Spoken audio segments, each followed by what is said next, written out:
Au sein de notre fil narratif et dispositif Pierre de Paris, on a trois moments forts. Le premier moment, c'est l'Exode.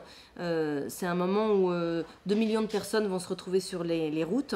On a choisi de concevoir une installation audiovisuelle au sol pour exprimer le fait que la France, les gens étaient déroutés, ils sont partis, ils étaient exposés au bombardement.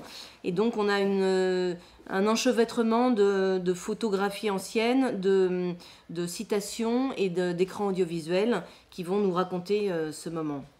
Le deuxième moment, c'est évidemment le moment de la libération de Paris, qui va se situer dans un atrium sous verrière qui ressemble à une place urbaine, et on s'est emparé de cette spatialité pour concevoir un dispositif central qui va refléter la place et qui va mettre en scène la liesse populaire de la libération de Paris.